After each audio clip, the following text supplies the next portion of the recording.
Hello and welcome to A Sad and Lonely Constellation, Panel 1, Human Action, Real Politics, and the Outside View.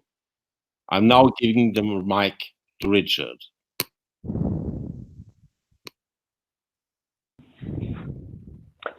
Hello, and welcome to A Sad and Lonely Constellation, the first of what we hope will be many more conferences about AI, poetry, politics, art, and philosophy in the contemporary moment, when it seems that so much hope is being invested in technology as a solution to practical and political problems, and in technology as a mode for further thinking.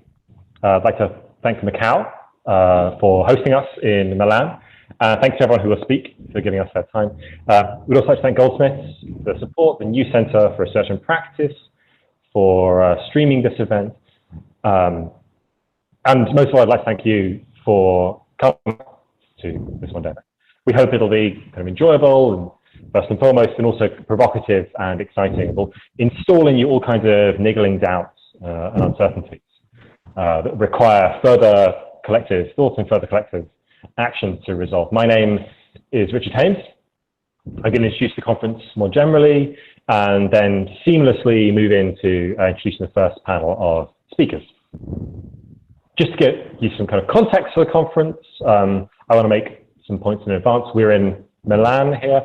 I don't speak or read Italian, so although we don't know the kind of specifics of how like a debate that's been going on with comrades here between kind of autonomy and acceleration is played out.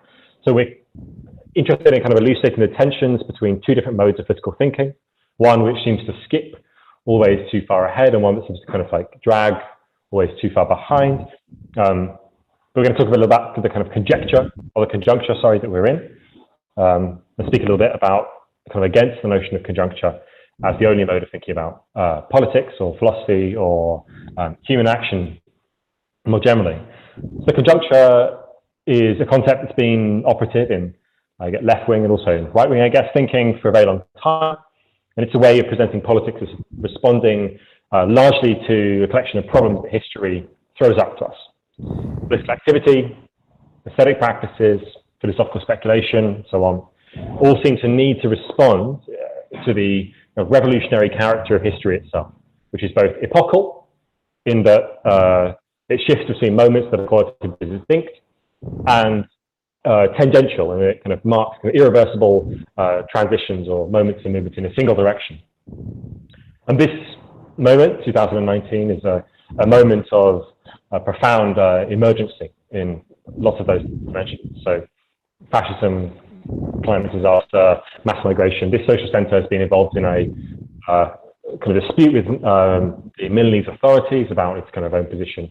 And the Italian social center movement more generally has been involved in giving a lot of solidarity to migrants who are crossing from the Mediterranean. There was on Wednesday, there was kind of a strange, sad spectacle of May Day, Italian May Day. There was a fast, baffling acceleration of Italy's inclusion in the One Belt, One Road initiative. So it's a very kind of complex kind of moment. But of all of these, artificial intelligence research and machine learning and so on has been kind of mostly received by both its developers and its antagonists under one of two possible rubrics. A paranoiac paradigm of algorithmic governmentality and a hyper-decentralized world of black boxes and opacity. Both tendencies arguably serve to reify the presumptive potentialities of AI, overstate the extent to which it will further embed us or somehow release us from hitherto kind of intractable epistemological, hermeneutical, political entanglements. In other words, the anarchic inscrutability of the black box, the panoptical omniscience of the target advert of figures, kind of muddy reflections of one another. Relatedly, there's been a recent swarm of technological hopes circulating through the left and the left-adjacent world recently. The problem with these technological hopes are vague, but it seems like a whole kind of class of problems has fallen into being expressed in increasingly computational terms. The organizing principle of this conference is to respond in some way to the promises of AI, to automate away various kinds of human-scale problems, and we hope instead to replace it with thoughts on how we could work to reformulate the linkage of the technical and the human. Technicality or technicity is no solution to a problem of expressive impotence, political inclarity, philosophical inclarity, or political incapacitation. You can think of these technological solutions often as kind of embodying a kind of a tangential thinking, which is certain aspects of the world is pushed forward, which is how Benjamin Noyes characterized accelerationism. So replacing this habit of tangential thinking will require a shift towards much more ambivalent kind of navigation, kind of cybernetic derive, or as a mode of habit of thinking. I'm not going to say much more about what I think that is because I hope it's embodied in the conference today, and I hope that the kind of speakers then the discussion given here. The conference is a fantasy object amongst others. Technology for thought itself, where the fantasy of rigorous thought and biting discourse, the mutual updating of practices and thoughts and so on, is supposed to be realized in full. This conference's name, A Sad and Lonely Constellation, a creative mishearing of Eugene Thacker's own mishearing of Giacomo Leopardi Alla Luna quote about the pleasures that poetry affords as being a sad and lonely constellation, encapsulates our approach towards the futurity of the conference's subject matter. As divinatory and speculative as all such discourses of accelerationism, artificial general intelligence, and algo literature is purport to be, we do not take it as a given that the immiseration, alienation, generalized disaffection that characterizes thinking, acting, or even writing under current conditions will necessarily be ameliorated once these conditions have been computationally transformed. So the three panels are human action, real politics, and the outside view, which I'm going to introduce in a moment.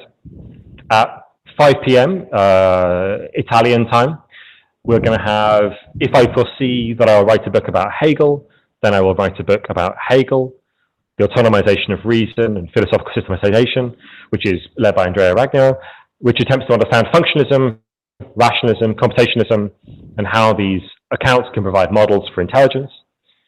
And at 7 p.m. Italian time, again, we're going to have It Was the Best of Times, It Was the Blurst of Times, Vagaries of the Algo Literary. We will consider algorithmic literature and the potential for contemporary poetry to critically respond to and or creatively incorporate current developments in AI, natural language processing, artificial neural networks, and natural language generation. There's also going to be an after party at 10 at Bar Doria on the Via Plinio 50. So, human action, real politics, and the outside view is a panel which asks the question of how we can move effectively from philosophy to action, and what the relation of these two might be now, when any clear conceptions of the essential aspects of the human seem to have been dissolved by posthumanism, by computationalism, etc. Our first two panelists, Dr. David Roden and Amelia Horgan, are going to talk about the possibility of political action in the changing context of ideas about the human. Dr. David Roden will ask if we are given, through posthumanism, no basis for discerning action or wider goals, and if this then commits the posthumanists to an apolitical life of quietist acceptance and private irony. In this talk, he will attempt to respond to this criticism by considering how a posthumanist deconstruction of agency traces homologies between aesthetic experimentation and the schema for forms for a non-identitarian politics, where a restricted idea of agency becomes a site of experimentation within the affordances of an actualizing future.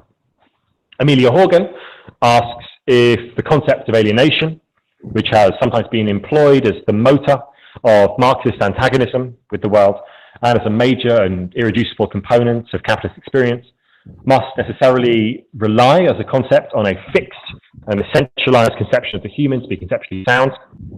So in short, these two papers, we will speculate on the basis for action once a certain form of the human has passed. The next two papers, from myself and Matt Kuhon, deals with the possibilities for the reconceptualization of action in the context of new technologies. So I'm going to present some work on ongoing artistic projects of designing and redesigning action with the use of self-tracking programs and algorithmic design. And I'm going to attempt to situate this work inside a modernist tradition, which is principally concerned with the transposition of structures between media, taking the abstract and abstracting process of the algorithm as my structure and human behavior as broadly possible conceived as my medium. Matt Kuhn starts from the following question. If artificial general intelligence, AGI, can be understood following Reza Negrestani as an outside view of ourselves whereby AGI, or the computer, tells us what we are in virtue of what we are determinately not, to what extent does AGI present us with an opportunity for a new kind of mythology? Drawing on the thought of Schelling and Bataille, this talk will explore how the strange mirror held up by AGI in inverting the hierarchy of technological hopes, the technological relation between user and computer, might radically change not just our relation to technology, but also to each other, laying the groundwork for a new communism. Okay, so I'd now like to welcome Dr. David Roden. Okay, thanks, Richard. Thanks for that introduction. First, can you hear me okay? Good. Perfectly. Yeah, great. Okay, thanks, Richard. I'm going to read a paper that I've called it Xenophilia, loving the alien, alien love. It's an attempt, as Richard implied with my abstract, to think about what's left of agency, really, if we think of agency and if we think of history through a post-humanist prism. So without further ado, I'll start. Xenophilia. Contemporary post-humanisms can be understood as operations of subtraction.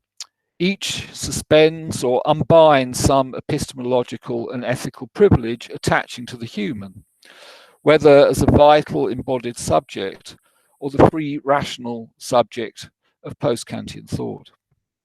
However, each post-humanism combines a subtractive or abstractive epistemology with an erotics of alienation, a xenophilic urge to splice a future that does not simply reproduce the present, but is in some still unimaginable way disconnected from the present. So I start from the assumption that this subtractive orientation alone cannot explain the pool of the future. To understand the post-human, we must understand then the erotics or desiring aspect that enjoins this production of the new. So my first section is called the filter problem. Post-humanism confronts the space of technically possible histories whereby post-human descendants of humans might emerge. However, each version of post-humanism has proprietary filters which restrict our consideration to certain portions of that space. Thus, for left accelerationism and xenofeminism, the idea of sapience or rational autonomy limits post-human agents to those whose agency and capacities for conception and deliberation are discursive and social. On the other hand, for a specious, egalitarian, critical post-humanism, it is the capacity for duration and suffering that warrants serious ethical status. Yet each has unbound extremophile tendencies that dispense with such filters. Nick Land's unconditional accelerationism, for example, makes no distinction between sapient or non-sapient forms by which hypercapitalism might be freed from any organic or embodied substrate. More pertinently, perhaps, I've argued independently that the filters fail to constrain the future. They fail to provide an epistemic grip on this time horizon. The sapience restriction, for example, assumes that serious agents participate in shared linguistic and inferential functions. Yet the best account of such functionalism is demonstratively incomplete. It assumes an interpreting agent capable of imputing normative statuses in order to explain rational subjectivity. However, this doubles subjectivity in such a way as to unbind it, leaving the constraints on agency uncertain. Thus, as I argue in my book, in Post-Human Life, in principle, interpretability is ill-defined unless we have some conception of what is doing the interpreting. The epistemic frailty of these anthropocentric filters implies that such posthumanisms tend towards the unqualified excision of the human, even when sheathed mantis-like in a near-rationalist carapace or under the friendly smile of the species egalitarian. Excision ethics. Such excision necessitates a relationship to time or to futurity. In accelerationism, Prometheanism, and xenofeminism, this derives from their polemical and programmatic character.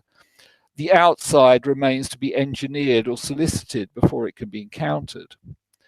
Xenophilia is not only desire for the other, but a desire to become other, to burn away the present with new forms of production, reproduction, or affiliation, to enter a different order of being. Thus, insofar as xenophilia is satisfied, it cannot be. Insofar as xenophilia is, it cannot be satisfied. Xenophilia is doubly unconditional. Lacking satisfaction conditions, it, one, does not represent a goal state, and two, cannot oppose a present state on the grounds that it fails to realize these goals. Finally, if per impossibili the posthumanist could envisage the satisfaction conditions of her desire, she would no longer be motivated by xenophilia. Xenophilic futurity need not be posed as radically incomprehensible, but its adequate conceptualization must surely await the event of its construction or disconnection. How then does xenophilia derive its character as xenophilic or as a xenophilic or alienating vector of change, if not from its content? Alien encounters. One model for xenophilia is the fascination or allure of the alien expressed in weird literature. As Mark Fisher claims, the weird represents an intrusion of an alien biology or logic into a nominally human world. Lovecraft's Darkling New England or the Looking Glass USA of Jeff Vandermeer's Annihilation. Amy Ireland emphasizes that this enclosure can be described in Kantian terms as a subject that regulates and smooths the data input from an inhuman outside, but which is perpetually threatened by its unformed monstrosity. However, while the epistemology of the weird may work as a philosophical recuperation of authors such as Lovecraft, it does not account for the object or pulsion of xenophilia. Weird aesthetics purports to be about the alien, but xenophilia is not about anything. Thus, the manifest content of the weird text, with its Kantian integument, is a misreading of its own genesis. It is an effect of xeno-desire that in its narrowly Kantian form is incapable of addressing its disconnective syntax. If the outside can intrude on the inside cannot have been all it was cracked up to be. Rather, the alien is presaged by the incremental dereliction of an inside that never had a stable, independent being. Thanatos and objection. That desire for the unrecognizable is also the desire to be unrecognized, the I that aches to become a thing, and in consequence is already a thing. Consequently, xenophilia is formally analogous to Thanatos, the death drive, since this, as we know, is not a desire for death, but life, or rather the mutant potential implicated in the existence of an organism. Life is the gradient of our dying. So Thanatos is the condition of desire as such, the purposelessness which compels all purpose, as Brassier memorably puts it. But it is a condition opposed to itself, to the stable content or purpose of its offspring. The transcendental form of desire may manifest itself through the fetishist ideation of death, mutilation, extreme tissue damage, no less than through the images of the weird text. But paraphilia or thanatropy, whether the desire to be a dying sex object or Brassier's strange ache for cosmic extinction, is eviscerated and without object. There is nothing it is to be a corpse, not even a stellar corpse. Death is no more ontologically unitary than undeath. This is not to criticize or censor erotic fantasies of or for objecthood, pain, death, and objection, etc., On the contrary, such ideations enact xenophilia and consequently provide fertile zones of transformation and experimentation. Xenophilia then is expressed through multiple contents or ideas, but does not have a distinguishing representational content on the side of the subject which determines its aim. Rather, desire for the alien is an alien. It is alien desire, the alien within. Or it is the alien process, event, to which categories do not apply. It has no discursive content or aim. It has no phenomenal character, and consequently isn't even a candidate for non-conceptual content, as this is normally conceived. It is in the nameless dark effects which punctuate improvisation, rage, agitation, or other fluid open action. It is in the unaccountable stirring of the paraphiliac. Yet if xeno-desire is in some sense already the alien, why does it not furnish itself with its object? Why does it never rest satisfied with itself? Why does it still burn? So by way of a summing up, I think this can only be because the alien is never identical to itself. It is fundamentally disseminative, plural, disconnective, not a state of mind or of anything, but a structural failure of presence, a differential function without an ontological basis, as Derrida puts it. Yet it is not for all that reducible to an abstract structure. It is always embodied and machine, which is why it can elicit effects and assemble bodies, and thus can be addressed or invoked as we might a demon. There are no pure xenophilic contents. Rather, its contents are only vehicles enacting and replicating and invoking its demon spawn. Insofar as there is a xenophilic subject, he, she, it is already the broken thing in question.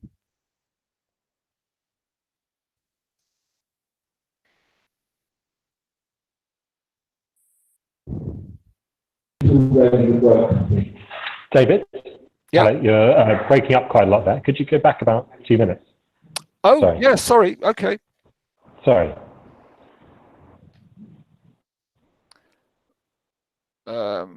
Okay. Shall I start on the concluding section?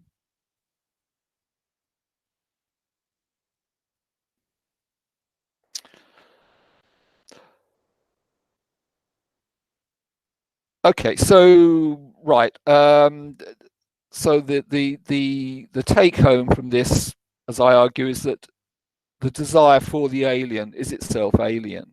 It is the alien process or event to which our categories do not apply. It has no discursive content or aim. It has no phenomenal character. It is in the nameless dark effects which punctuate improvisation, rage, agitation, or other fluid open action. It is in the unaccountable stirring of the paraphiliac. Yet, if xeno-desire is in some sense already the alien, why does it not furnish itself with its object? Why does it never rest satisfied with itself? Why does it still burn?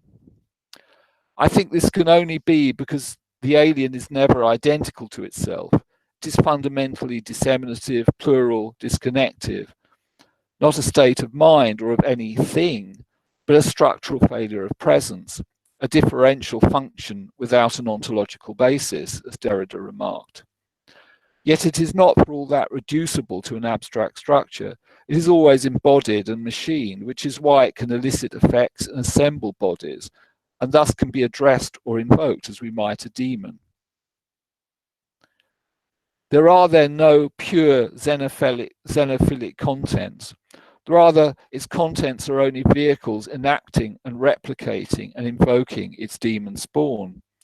Insofar as there is a xenophilic subject, he, she, it is already the broken thing in question.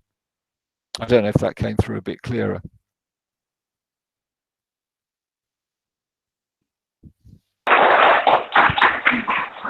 Fantastic. Thanks so much. Yeah, no worries. Excellent. Wonderful. We're now going to have Amelia. Okay. Can you hear me? Perfectly. Yeah. Brilliant. Okay. So I'm going to talk about something similar some kind of preliminary thoughts about alienation and essentialism. And I apologize because I'm also going to be reading. Alienation is an idea whose time seems to have largely come and gone. Even self-proclaimed leftists dare not speak its name. In fact, it was declared dead in the 70s. Even when it is used, the conceptual meaning implicit in its application has clearly shifted. Rather than alienation being some objective and harmful state of human beings under capitalism, it becomes a stand-in for a contingent and subjective subcultural disaffection of the young, of the urban poor, etc. The concept of alienation's disappearance from public life seems to be related to its untimely concerns. A big essentialistic framework in which some glasses-wearing hack tells you you're not living your life properly, with the laughable assumption that they are living theirs rightly. But is alienation really based on the idea of some stable, suppressed, true self, a natural state lost but recoverable? If it is that so bad? There is a story of some kind of distortion of human life that will be familiar to you, but that needs to be retold before we can consider its potential errors and omissions. Marx's development in the 1840s of the Hegelian concept brings to mind both the interminable noise of the 19th century factory and the quiet possibility of hunting, fishing, criticizing without needing to become hunter, fisher, or critic, etc. So Marx notes the consolidation of what we ourselves produce into an objective power above us, growing out of our control, thwarting our expectations, bringing to naught our calculations. It's the German ideology, resulting in the following series of contradictions. The more the worker produces, the less he has to consume. The more value he creates, the more valueless he becomes, etc. In capitalist production, this will be familiar to everyone, Marx argues the worker confronts his product as something above him, rather than something he himself has made, or something in which he sees himself, his essence, made object, because to be human is to be involved in some kind of conscious creative activity directed at the external world. Because of this fact, capitalist work is not just exploitative in the sense that profit is extracted, but is a distortion of something human. And Marx writes, in tearing away from man the object of his production, therefore, strange labor tears him from his species life, his real objectivity as a member of the species, and transforms his advantage over animals into the disadvantage that his inorganic body, nature, is taken from him. So from Marx, we have an account of alienation that goes something like this. 1, because of some scarcity in nature and human natural drives to act on the external world, people engage in activity that changes the world around them. 2, under capitalism, these drives are thwarted. Rather than acting on the external world, humanity is subjected to a regime of free, i.e. alienated labor, the result of which is a painful loss of their humanity on several counts. Firstly, from the product of their labor, and in this, crucially, which their humanity should be realized, B, from the act of production, C, from nature, D, from oneself, E, from other people. And this alienation ends when labor is not held siege by capital, but becomes genuinely free. This account is then expanded outwards, particularly by Lukács, who sees it not as emanating from one sector of the social whole, i.e. the economy, i.e. production, but as a pathology across social life, with the commodity form increasingly mediating all our relations. And then again, this idea is drawn up, I think, as the first generation of the Frankfurt School. The current iteration of critical theorists, however, is a bit more reticent about the idea's usefulness. In her book, Alienation, in 2014, Raoul Jaegi sets out to resurrect the idea as a foundational concept of social philosophy. Bringing an idea back to life, however, turns out to be harder than it seems. Jaegi outlines the problems that thinkers in the latter half of the previous century identified with the idea of alienation. Firstly, paternalism. Secondly, a kind of humanism, the idea of a true hidden subject outside of power relations. 3, a kind of ironic reification, with people imagined as straightforward objects of inquiry. And finally, inwardness. So there's the idea that there's a kind of hidden deep self. So Jaegi kind of accepts these ideas, charges against alienation quite quickly. So she produces a vision of alienation which is supposed to address these, which is based around whether or not you can attribute your will to an act that you have done. So there's a sense that alienation is when you're not drifting, when you can say, I did this thing. I'm interested in the second and fourth of the charges against alienation here, so humanism and inwardness. But it's worth quickly remarking on the first. So the first of these, the charge of paternalism, is a standard liberal argument against the conceptual helpfulness of alienation. Yegi formulates it as follows. Theories of alienation appear to appeal to objective criteria that lie beyond the sovereignty of individuals to interpret for themselves what the good life consists in. The suggestion here seems to be that we cannot claim someone is in some kind of pathological state or living in a way that makes them unhappy unless they themselves would agree with that claim. Accepting this seems to do away with any claim to politics or even to philosophy. Moreover, it misses that liberals do generally hold that people could be engaging in practices or living in a society with the wrong kind of institutions for their flourishing. For example, consider the widespread acceptance that people have to do things for their own good, compulsory education into adulthood, or that they might misidentify problems in their lives. So the liberal feminist account of the housewife is one possible example. Beyond liberal hypocrisy, perhaps the sovereignty of the individual is an idea itself worth problematizing. Anyway, back to the main point. Does the concept of alienation rest on a fixed, hidden, natural self that has somehow been lost? Is it essentialist? Alienation has two etymological histories in English as well as in German. It's also been in other languages too. One is to give something up, it's a legal process, and the other is to become disconnected from society. So to separate oneself from the rest of social life, and in the English history, to become mad in some uses. So an alienated subject is one who has given something up, she previously held, or someone who has become strange to herself and distant from others. Both of these meanings are present in Marxian descriptions of alienation. So does Marx's account contain the following elements outlined as problematic above, and would a more minimal account of alienation, kind of along the second lines of disaffection, share the same problems? So is there a fixed self? Marx's account of what it is to be human seems to have a set of features which persist over time. People are productive, they're creative, they're social. Even though there is the suggestion that in changing the external world, man changes his own nature, this doesn't seem to override the foundational claim that people are naturally laboring in this specific kind of way. Significant elements of the self may change in different kinds of society, but this core species essence seems to persist kind of across time. Is there a sense of a self that has been lost?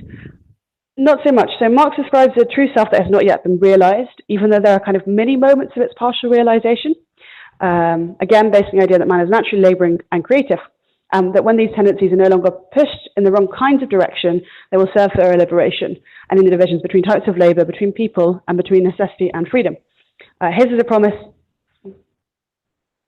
of a social renewal without there having been a historical loss, unlike e.g. Rousseau's understanding of alienation as emerging from sociality per se and intensifying with the rise of civilization.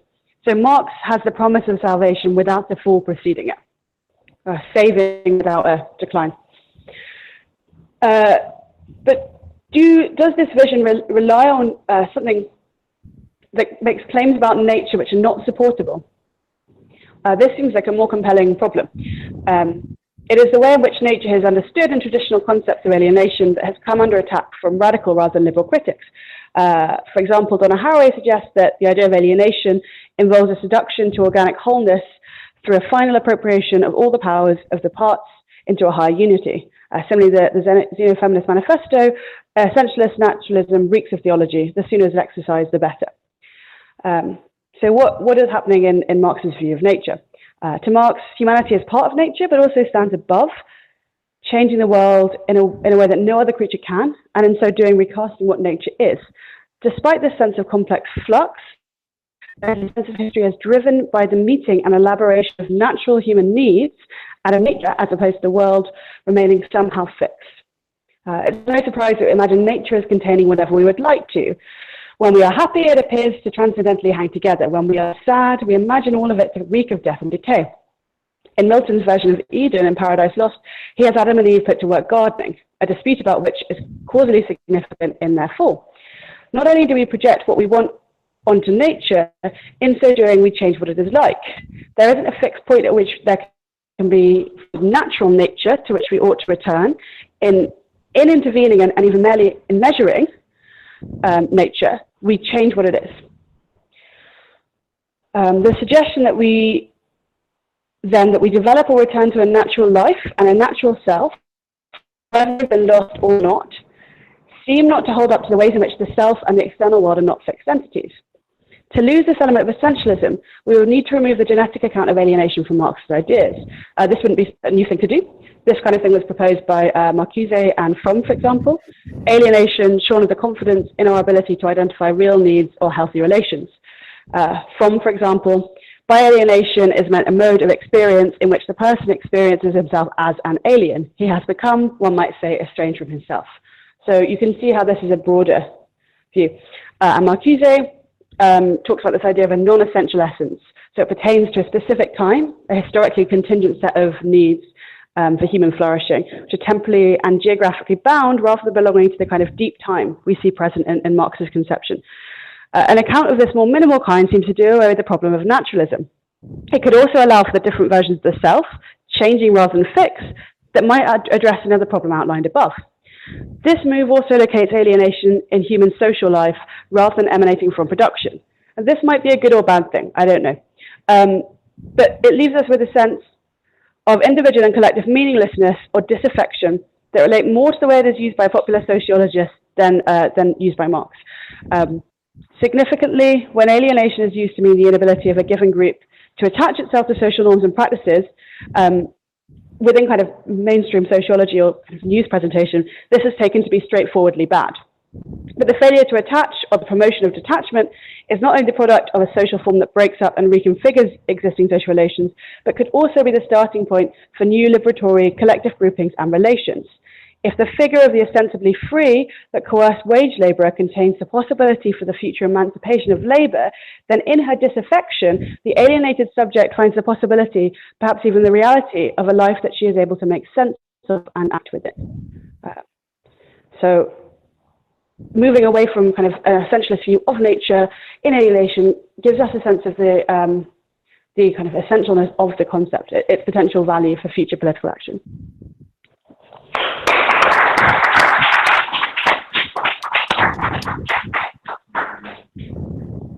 Hello, thanks a lot, Amelia. I'm gonna present now, hopefully without what I'm saying being kind of projected immediately behind me. So, I hope that works. Yes.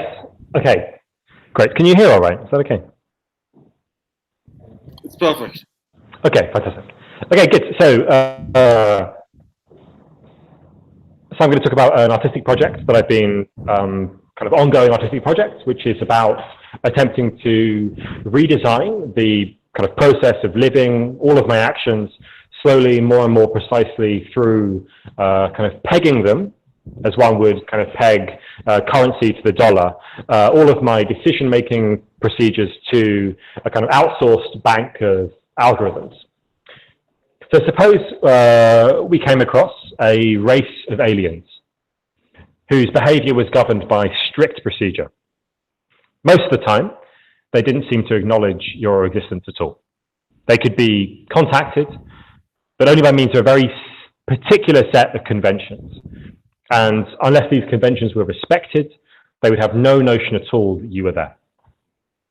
As far as we knew, the reason for this insistence on conventionality wasn't their design or their evolution, if they're biological, didn't allow them to experience clearly kind of delineated objects of perception, which could appear in more or less any form, but restricted them. They refused interaction with the wide field of perceived objects, and instead could only engage with streams of parsable data. Their outputs were not deterministic, necessarily, in the sense of kind of some absolute predictability, but conformed to slowly shifting patterns of optimization towards a certain, often obscure goal. Outside their moments of direct feeding with information and subsequent activity relating to it, they were both inert and utterly blind. Approaching such alien species might be similar to how it is that today we approach the figure and structure of the algorithm. So I'm going to present some material and ideas on an ongoing artistic project, which attempts to generate new forms of novelty. Algorithms structure our engagement with the world to a depth that we find uncomfortable. Much of this is completely trivial. You go to the shop, what appears to you there has to be kind of pushed around, kind of maneuvered through transport networks, etc., that are controlled by algorithms. When you go on Facebook, blah, blah, blah, you know, you see algorithms, whatever, you know this stuff, it's completely trivial. Kind An algorithm is just literally the process of structuring an activity in a way that formalizes it, makes the steps by which it is accomplished explicit.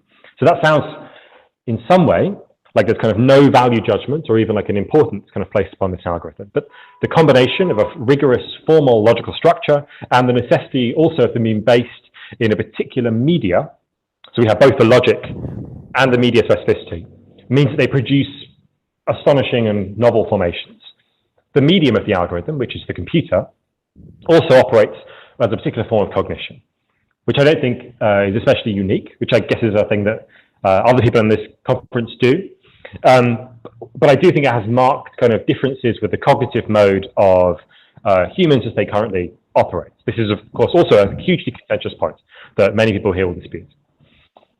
This media specificity is nevertheless essential because what I've been attempting in this project is not the philosophical implementation of an abstract logic in thought, but a transformation between two different media. A logic that is native to the computer, namely the algorithm, which is imported directly onto and into my human behavior. The question for artistic engagement with these objects, with these logics, algorithms, and these media, computers, and human behavior, is how can algorithms produce new affordances in the design of practices? What are the possibilities for the determinant of algorithmic control, structures away from their current use in the production of ever more elaborated forms of normative control? Michel Foucault, of course, asked, couldn't everyone's life become a work of art? Which conjures a kind of image of like an adorned life high in a certain nutritious aesthetic experience, but the 20th century is full of art, strange and bitter. Its conventional forms fractured and remade by the alienating and difficult process of rigorous and impassioned thought. Ioannis Xenakis, the Greek composer and architect, incorporated the exotic mathematical functions into the design of his buildings and music, and reaped the rewards of, at least to my ear, some of the most extraordinary of late 20th century music, kind of deeply contra-conventionally expressive. So I want to claim that it's this gesture, this interdisciplinary or intermedial displacement of logic across media, combined with wild parametric experimentation. So one finds out what the parameters of some logic are, one finds out what the parameters of a medium are, and one experiments with them. This is the kind of the heart of musical modernism, and perhaps it's also the heart of artistic modernism, more generally conceived. That's, again, more contentious. And it should continue to guide us as a principle, indeed it can continue to guide us as a principle for further experimentation, even when the other presuppositions of artistic modernism seem to have kind of fallen by the wayside. So the question is, how could life, like the process of being alive, in the contemporary moment be restructured as a work of art in this alienated and austere kind of mode? In the creative AI movement, which I guess is a kind of movement that's going to filter into the algo literary stuff that's happening in the third panel, there's a tendency towards a kind of media non-specificity. So lots of the algorithms that are designed in order to produce, say, like new musical forms, rely on sample-based, like single samples being produced in a row. And what you're basically doing is you're producing a mathematical function that will tell you what the next sample should be. And you do this 44,100 times per second or something like that, and you get some pretty good results.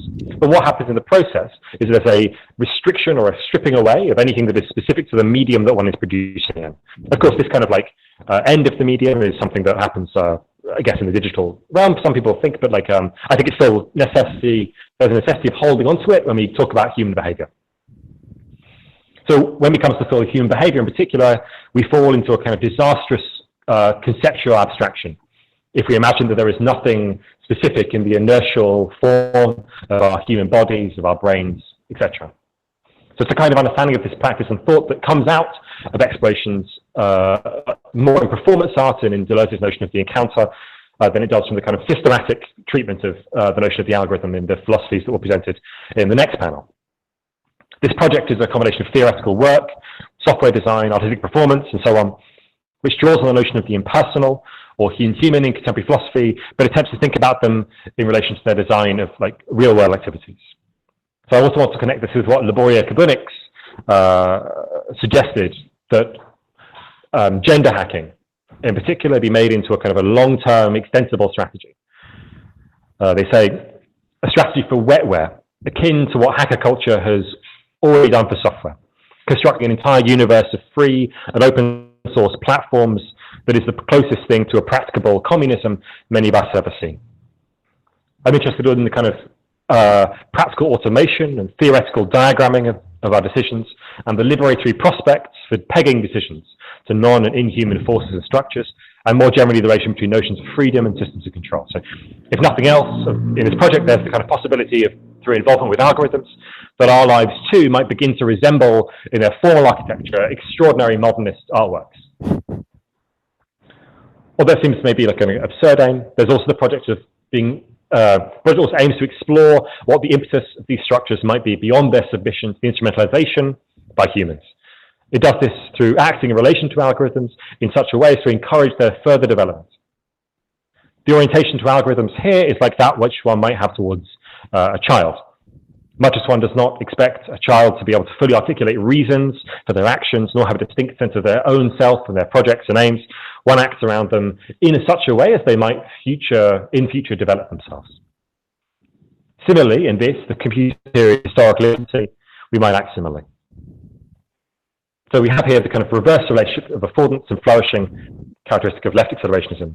Humans design action in such a way as algorithms might develop their capacities for inversion. How can the explicitation of practices using mass or bespoke data collection practices, apps on phones, wristwatches, etc., lead to the codification and analysis of our most commonly used protocols for action, which we do not see outside the domain of humanist critical work, without trying to simply recapture these for the purposes of some sort of bigger humanist project? So how can we design new protocols for action through wild parametric experimentation? So the question here is really, what do we optimize our algorithm for? Once we have a kind of huge collection of data, we have some sort of structure that we are running on that data, we are trying to give a next outcome to say what the next activity will be, which is one of the ways you could do this. The question is like, with what in mind? So here are some suggestions that don't fall within the kind of normal or standard use of algorithmic structures. So you should do activities such that they can't appear in the data collection system. You should do activities such that the least likely thing to happen in any given situation happens. So I ran this test a few months ago for about kind of 3 or 4 hours in an art gallery. The idea was that I collected data on myself for about 3 months to find out exactly what it is that I do all the time, and in what order I do things, and for how long. And this gives you kind of like a Markov chain. So Markov chain just tells you when you're in some state, what is the most likely, or what's the likelihood of moving to any other given state. And so this gives you a list of probabilities. So for example, you're asleep. What's the first thing you do in the morning? Well, maybe you go to the toilet. So that has a very high probability. Do you immediately cycle? Well, probably not, right? So that's a very low probability. And so I simply lived for some fairly long duration with an algorithm on my computer telling me, or selecting activities for me to do next in an inverse proportion to what the likelihood was in my common everyday practice. This is a practice I call decapitation.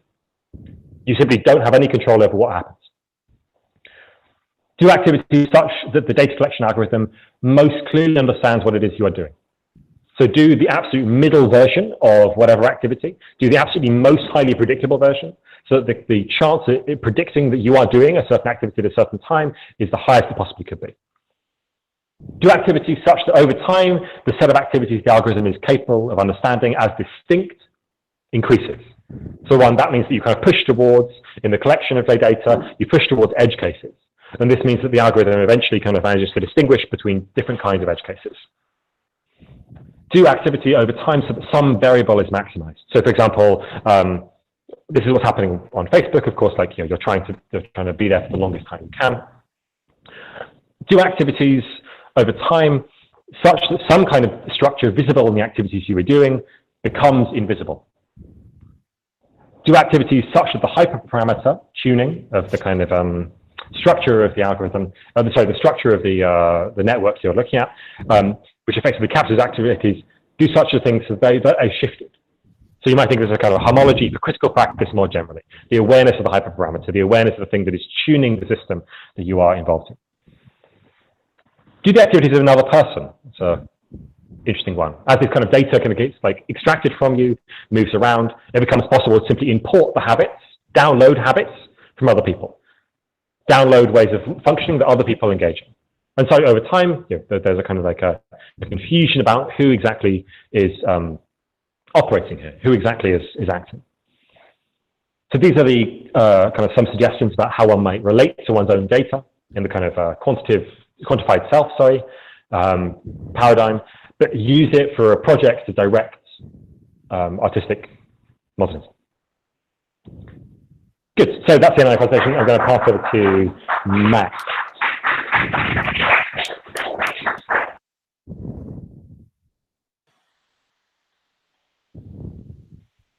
Okay. Hello. Can you hear me?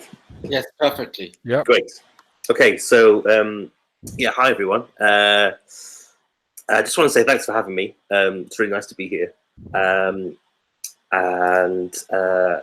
Presentations have been great so far. I guess mine is a little more casual, more of a talk than a paper.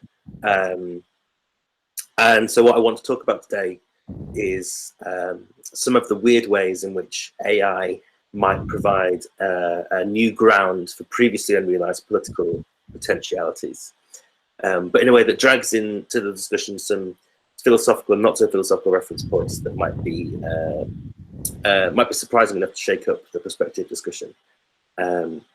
So a lot of this is quite new research. I've been working on for a couple of months, and this reading is quite fragile. But in my experience, sharing that sort of thing anyway can make for good conversation. So we'll see. With that in mind, I want to begin this talk in true academic style by telling you all about a book that I have not read. It's a book called Dogs, and it's by the French philosopher Marc Alizart, which is currently forthcoming in English translation via Polity Books. As its title suggests, it's a book about dogs, but more specifically, it's a book about humanity's relationship to dogs across millennia. So to quote from the summary of the book on Polity's website, Marc Alizart dispenses with the well-worn cliches concerning dogs and their masters, seeing them not as submissive pets, but rather as unexpected life coaches, ready to teach us the elusive recipes for contentment and joy. Dogs have faced their fate in life with a certain detachment that is not easy to understand. Unlike other animals in a similar situation, they've not become hardened, nor have they let themselves die a little inside. On the contrary, they seem to have softened. Whilst this might all sound very nice and a little wet behind the ears, once the book reaches its conclusion, so I'm told, it makes the quite surprising connection between dogs and artificial intelligence. Alizart argues that our relationship to dogs has not just shaped them as a species in myriad ways through, for instance, domestication. It's also fundamentally shaped us as well in ways that we may not fully appreciate. So Alizart goes on to suggest that we might need to start thinking of ourselves in a position relative to dogs when we are eventually confronted by the reality of an AGI. And this isn't a dystopian vision, because Alizart holds dogs' civilizational relationship to humans in much higher regards. So it's not to say that we're reduced to little more than pets for our AI overlords. This relationship instead signals a new interspecies companionship, a kind of techno-species friendship, which will impact both humans and AI in equal measure, and to an extent that we, at present, can't yet fully foresee. What is made explicit in the book's summary is that the nature of this relationship should be a softening rather than a hardening of these intersubjective boundaries. So whilst I need to actually read the book to actually grasp Alizart's argument, I'm a rigorous para-academic over here, I haven't stopped thinking about this suggestion since it was told to me a few weeks ago, particularly at a time when so many theorists have been emphasizing an eco-political need to reimagine our relationships to other species and to rethink the hierarchies of our cross-species relations. This is something I've written about a couple of times before, particularly in relation to the hardening of these subjective boundaries. There's an article that will stay with me forever from 2016 by Laurie Penny called Against Bargaining, I think, which was published on The Baffler, in which she describes the psychological impact of Trump's election in the US as a mental health asteroid. We see this sort of thing more often than we might think, in which crises of subjectivity are increasingly equated with climate disaster or extinction events. And Mark Fisher most famously noted how we've seen this in relation to capitalism as a whole. But I think the effects of capitalist realism on subjectivity, which Mark would also talk about at great length, of course, are worthy of more consideration than the overall picture in some instances, because whilst thinking the end of capitalism remains difficult, I think we're far more aware of the fact that we as subjects are more malleable than we often give ourselves credit for. And so when Alizart talks of softening, I think this is what he means. It's the innate malleability of capitalist subjectivity. This is a malleability that's far more visible across ecological discourses today than in political philosophy more generally. And I think the emphasis of this, which we find in Deleuze and Guattari's geophilosophy, or more recently people's writings around geopoetics, are deserving of far more attention in this regard. And so Alizart's call to take a critical step back from our anthropocentrism in order to help us relate to an AGI, which we might see as representing something like a new species in the sense that it's a new and external intelligence, presents us with a shift of perspective that this kind of species being, to borrow a turn of phrase from Donna Haraway, requires. In this way, an AGI may likewise assist us in politically thinking our ecological dilemmas, making us the other species for a change by way of it constituting, as Reza Negostani writes in his book Intelligence and Spirit, an outside view which tells us what we are in virtue of what we are determinably not.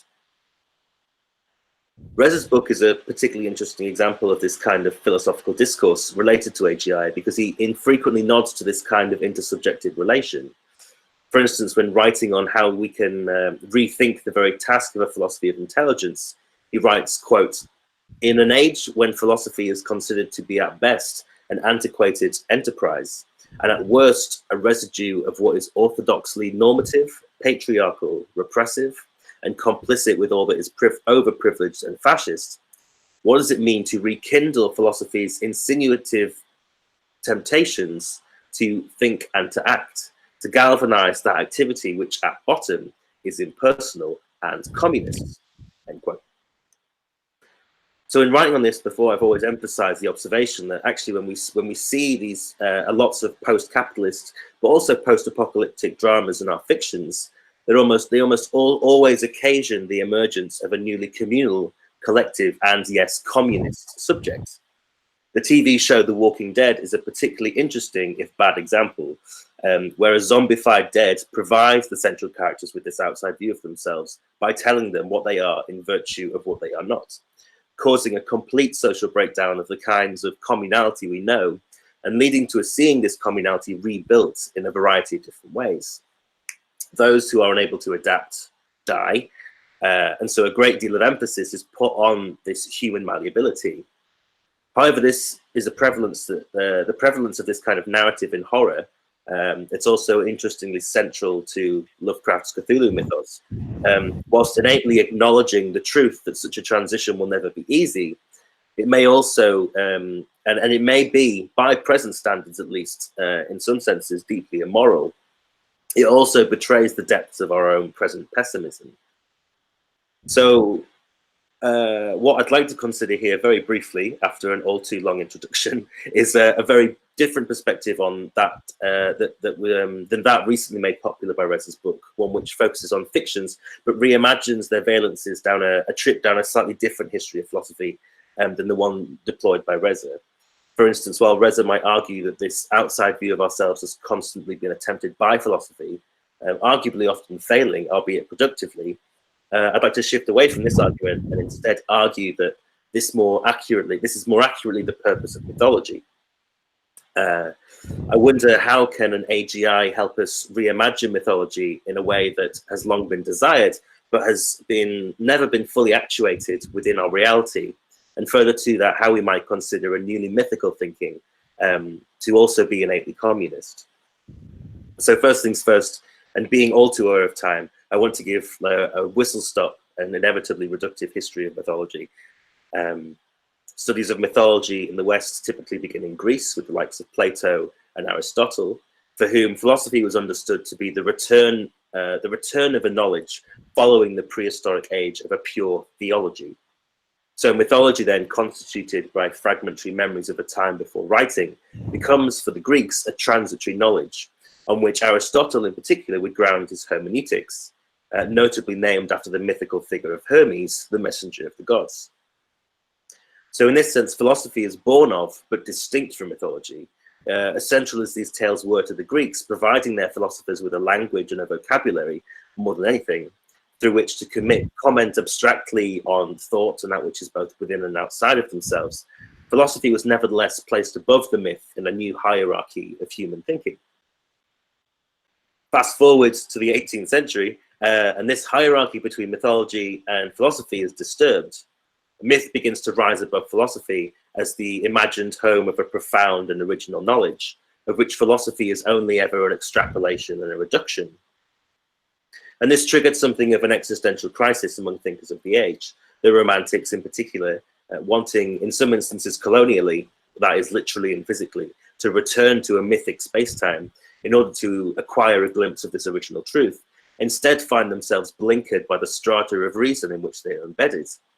To paraphrase an exploration of this period by the French philosopher Rudolf Gachet, the language of the sciences and the new rationality, in contrast to the old reason of the Greeks, by which we have been marked and whose spell we cannot escape, allows the anticipated return of the to the mythical only in a distorted form, so perhaps a Gothic form. Therefore, Gachet continues, the simple return or the turning back fails. What remains is the longing for the origins and the painful experience of the impossibility of its renewed realization. So here the horror of the story of Frankenstein, that myth of the modern Prometheus, might quickly come to mind. In thinking ourselves, euphemistically at least, as gods in our apparent mastery of the sciences, we are nevertheless terrified by our own aptitude for destruction or abominable creation, contrasted to the absolute and apparently pure creativity of that which supposedly gave us life. And that is, and so in this sense, what is Frankenstein himself, if not an artificial intelligence? This desire to produce a new mythology, though, was not, despite how it may sound, regressive, but it was rather rooted in a desire to reground poetry and, by extension, subjectivity within the uneasy new age of reason. And none were more successful in this regard than Schelling. Whereas Hegel would notoriously equate mythology with religion in his lectures on the history of philosophy, echoing the long-held Platonic Aristotelian view of myth as a lower and less rational thought, which positions philosophy as an exercise in the hardening of the boundaries of the previous subject, Schelling would, by contrast, offer up a far more generous reading in his philosophy of mythology, presented as a series of lectures given towards the end of his life. So here, Schelling defines mythology as the poetic expression of that which is beyond historical time, as the expression of, quote, occurrences and events that belong to an entirely different order of things, not only of the historical, but also of the human, end quote. The Greek mythology of gods and goddesses is just one such example of this. But it's Schelling's implicit argument that this particular form of expression is not the only kind available, and we should not misjudge a system of mythology as a somehow primitive mode of thought in its general disregard for truth. This is a tendency that continues to persist in the arts today. For Schelling, it seems, this is a misstep taken by his unfortunately more famous colleague Hegel. The importance of myth to what Hegel calls spirit, albeit reduced in Hegel's own analysis, is that mythology is the expression of spirit's poetic drive to invention. In this sense, we can see why the creation myth is a primary category within different mythologies from around the world. This is to suggest that whilst philosophy might often inadvertently tend to concern itself with ends, mythology becomes a kind of transcultural attempt to think beginnings, the beginnings of religions, of peoples, of places, of times, of ideas, but also, and particularly relevant to our discussion today perhaps, of revolutions and of technologies. And it's in this sense that Gilles Deleuze would write in his essay Desert Islands of the way that geography and geology in particular are examples of science making mythology more concrete and mythology making science more vivid. What is most interesting about Schelling's philosophy of mythology for me is that in tracing its roots and tracing mythology itself back to the point of its own emergence within human culture, he finds that it's not in fact the product of human agency in itself. Just as we have come to appreciate the poetic in its unruliness, its resistance to reason, its multiplicitous interpretations, we find that mythology instead lurks in the shadow of Hegel's spirit. Reza, who's used Hegel and German idealism at length in his book on AGI, nonetheless seems to miss something in this picking up of spirit in a typically Hegelian mode, which Schelling himself critiqued Hegel for missing also. Reza, however, he even goes further, displacing Geistig, as he calls it, to distance itself from the spiritual, even more than Hegel from his any cultural connotation. Excuse me. And so defining it as that which constitutes a as Reza does, defining spirit as a community of rational agents, as a social model of mind, which is more specifically a social model that is defined by its function. Schelling's mythology is again contrary to this. It does not intend to assert or teach us something, but rather just invent. To call this a function is to kill it. To condition it is to kill it. And in this sense, we see further parallels with the political discussions that have long circled the topics of communism and more recently accelerationism.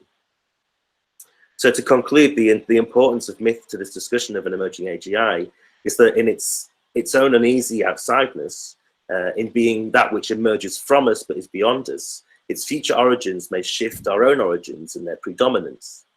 For instance, to return to our canine friends, in looking at the psychedelic dogs produced by Google Deep Dream, we might see that this is a nascent and intuitive example of an extremely sensuous, externally sensuous imagination, to borrow a phrase from Schelling.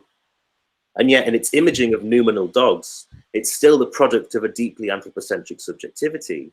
If our thinking on this matter is indeed to become more rigorously political, but also radical and communist, we need to soften ourselves further still. Deep Dream, for instance, is an example of us using computers to dream dogs. What if we instead need to think what it is like for dogs to dream us? Thanks.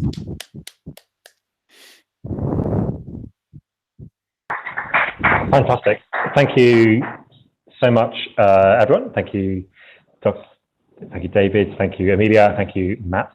We're going to take, we've got about 25 minutes now for questions. I should say there's some kind of technical complexity to transferring who is talking on this call, so bear with us. Does anyone have any questions they'd like to direct at anyone in particular?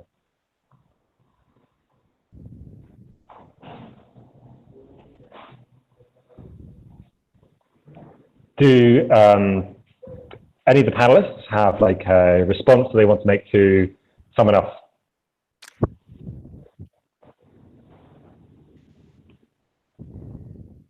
No? If we have no questions, then shall we end? What do you think, the New Center for Research and Practice? That's fine. It's completely okay. Okay. Wait, I think we should not end. Then I would rather ask each of the presenters if they have a comment about the presentations of the others. Oh, sorry, there is a question. Sorry, there is a question from here. Sorry. Super. Yep. I can't remember the guy's name that told you. Matt. Matt, yeah. But I guess everything right and correct. But with his approach about this sort of structure and reconstruction of everyday life or whatever action, and the way that this thing could be reworked and processed by an algorithm and followed by a subject for our subjectivity, I find it interesting. But I would also find it interesting what he thinks about, a common glitch. Okay. Yes. An error. And I don't think this term in a negative or how can I say sudden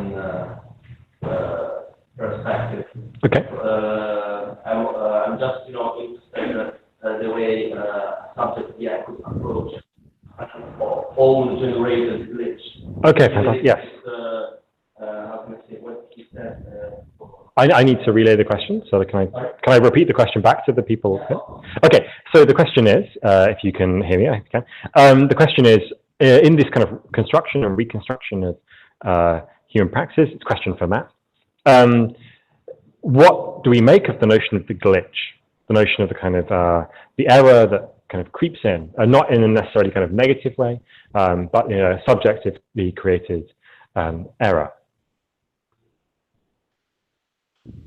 Yeah, I've read on this before actually. Writing about Westworld, there was an article that was I can't remember who wrote it or when it was, but it was about the first series of Westworld. They were sort of talking about the notion that that show presents a version of consciousness raising that emerges from a glitch in the system. So this update of these, if you don't know the show, this update of these robots that live in this AGI theme park or whatever, they give it an update and then attain their own consciousness.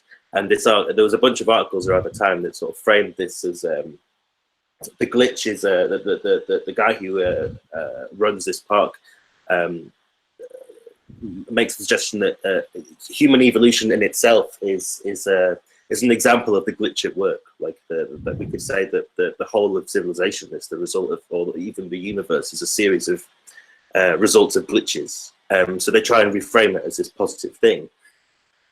And I think that does raise important questions in terms of praxis. But I guess that's almost it becomes adjacent to maybe a Mark Fisher version of accelerationism, where if we attend to the fact that these glitches happen and always have happened and always will happen, there becomes a question of preparing ourselves for making the best of them in political circumstances.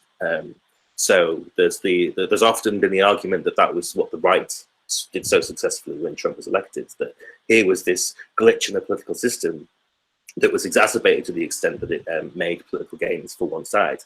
And as many on the left mourned that again is, in a sense, is almost the one of the internal mechanisms of hyperstition in the CCIE sense, that there's a sense of readying yourself for the glitch and making the best of it. I don't know if that answers the question sufficiently enough.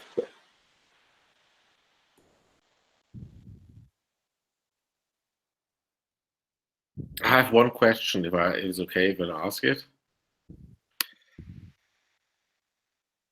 It's about the dog analogy. Sure. And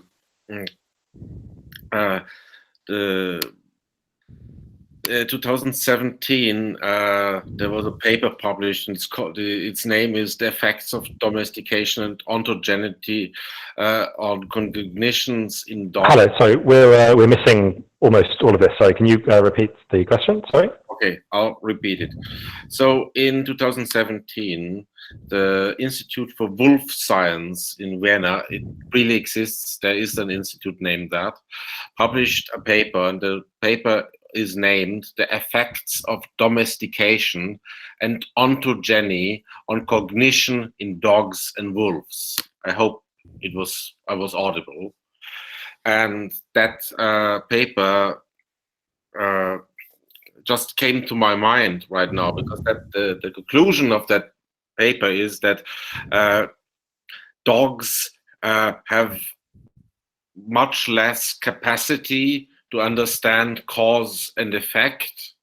So in a lot of cases, wolves were able to understand cause and effect, the dogs were not able to. So would not be the AI what the human is for the wolf, and would not our understanding of ourselves change if we would become dogs to AI? That was my question. I mean, I think, yeah, absolutely. Again, I think this analogy is kind of stuck in my mind, but I don't know the full extent of the argument. I need to kind of, I'm not sure when this book comes out. I was only told this by the person who's translating it. But I think that why it sticks in my mind in this sense, and I think this maybe opens out to the previous presentations, David's and Amelia's, in the sense that when, this maybe was something that could have been more clear in my own presentation, there's this sense that when we talk about communism, and this sense of an otherness or an alienness or the role of alienation, being that I always take this, and this is in the response to the suggestion of this seeing of cause and effect, that the definition of communism that I like the best is one that comes from Bataille and Blanchot, and together they would talk about, Bataille in particular would talk about communication in itself as always being something that's grounded on risk.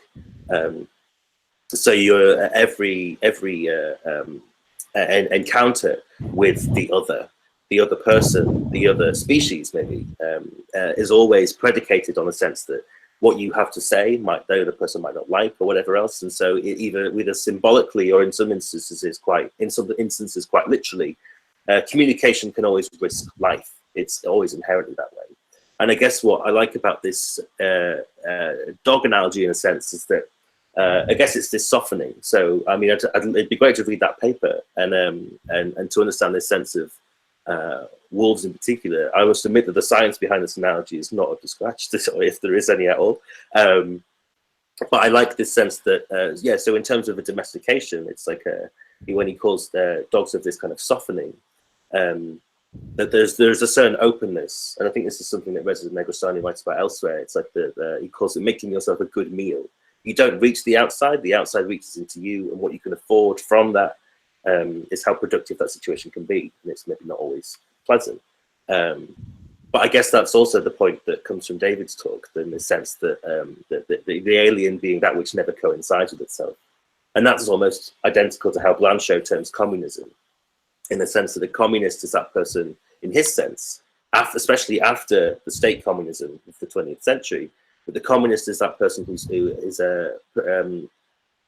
communism is an idea that gives itself as a goal. So it's in being a communist, you're already kind of alien to yourself in not being a communist or aiming to be a communist. And I think that's like there's plenty of arguments to be made, maybe in terms of wolf packs or I don't know, or different animal relations. But I guess I think that's a really important part of what maybe all of these panel discussions have talked about, in the sense that that suggestion that we're not as at home with ourselves as maybe we like to think, and the emergence of AGI or AI more generally will kind of exacerbate that.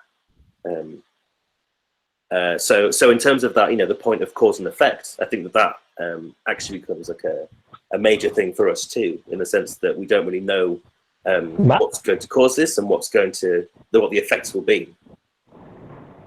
Yeah, sorry, I'm ranting, but that was kind of an attempt to open things up anyway. Very successful attempt. Yeah, thanks. I really like the reference to Blanchot. I must pursue that. I wonder if I could translate this via Richard's presentation. Oh, a lot of feedback, I think. Yeah, sorry. So I've got a question, I guess, for Richard about algorithms and interfaces, because my limited experience with bodging together algorithms, say, for real-time performance, is that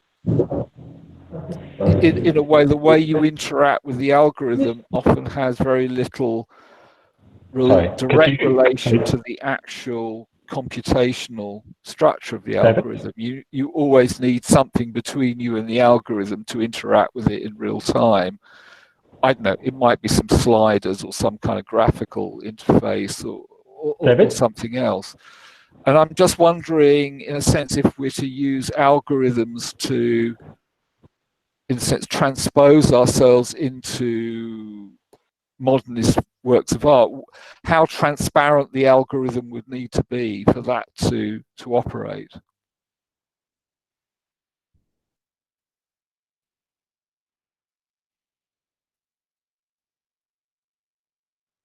I don't know if that came through, by the way. I seem to be getting a lot of latency here. Sorry, I didn't hear that whole question, but I'm assuming it's addressed to me. The question was, how can we, given that the algorithm functions kind of on the exterior or like somewhere else, we must need some sort of mediation between, on the one hand, the person who's acting, and on the other hand, the algorithm. Is that the question? Yeah, yeah. And in a sense, yeah. Okay, so yes, I think this is a question that I didn't resolve when I was practically doing it. One of the kind of ways in which these things are sometimes used in, like haptic feedback is a very good way of suppressing the introduction of the algorithm into your life below the level at which it might be kind of have to pass through some sort of symbol. So Paul Bach y Rita did a lot of experimentation as a neuroscientist in the 20th century with kind of putting people kind of packs on people's backs, which would press on their back as they received light input from a camera that was installed in front of the person's face. So they couldn't see, but they were getting the same data input through their back. And after a while, after I think it was 2 weeks or so, they were able to process this pushing, the kind of metal pieces pushing on their back, as if it was their visual field, as if it was the way in which... Yeah, so sensory substitution, as you say. Yeah, so this kind of thing I think is, given that the kinds of data that was coming in was not like hugely complex, or it wasn't like kind of multi-dimensional data, or the output of the algorithm wasn't like vastly complex, that sensory substitution would be one way of kind of dealing with that. But it's at the moment kind of beyond my technical capabilities. I have a question for David. I'd like to ask about Matt's idea of softening. To what extent is this like kind of softening further a way of producing or overcoming some of the kind of problems of the xenophilia that you were identifying? Yeah.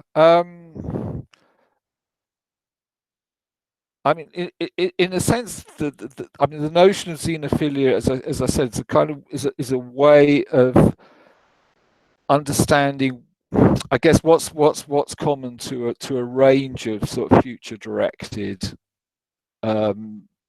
post-humanist, inhumanist movements. Now, I'm not entirely. I suppose I should say at the outset that I'm not entirely sure I grasp the notion of softening in Matt's talk, but if it involves a kind of encounter, I mean, I take it that it involves a kind of encounter or event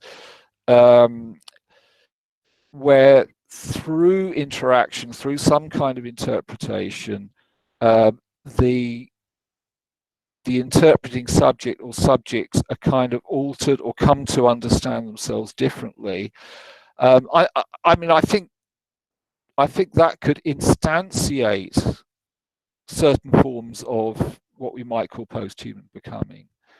That is, it could be, if you like, a mechanism of emergence. So I'm not sure if it would exactly solve a problem, but it provides a mechanism of emergence.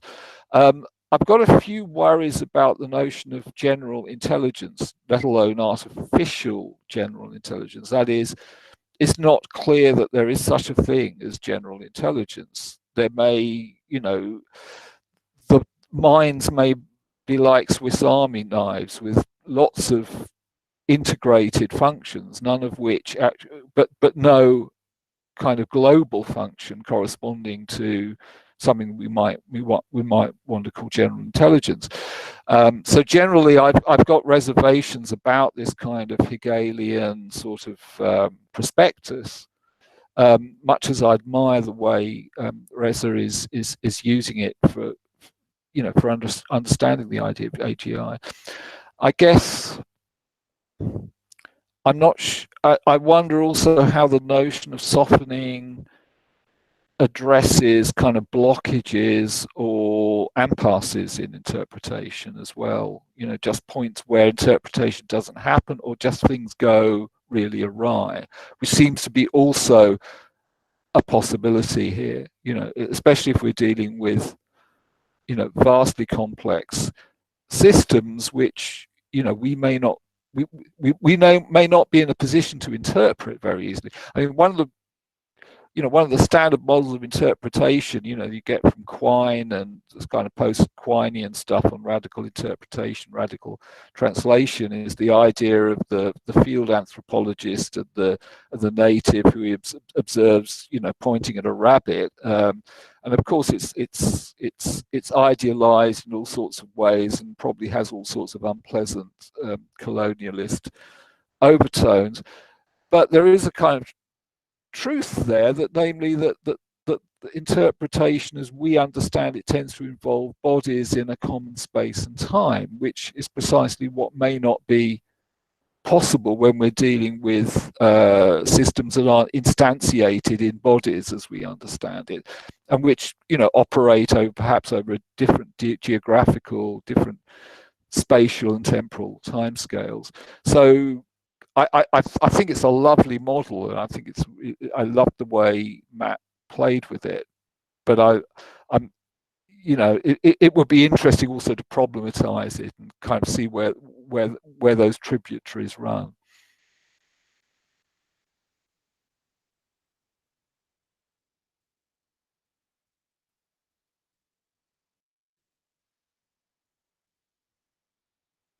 Fantastic. Do we have any more questions from here? Okay, then we are going to close. Thank you very much to David, to Amelia. Thank you to Matt. Thank you to the New Centre for hosting this. We're going to be back at 5 p.m. Italian time with the next panel, which is If I Foresee, I Write a Book About Hegel. Then I write a book about Hegel with Andrea Ragno. So thank you. Goodbye. Bye.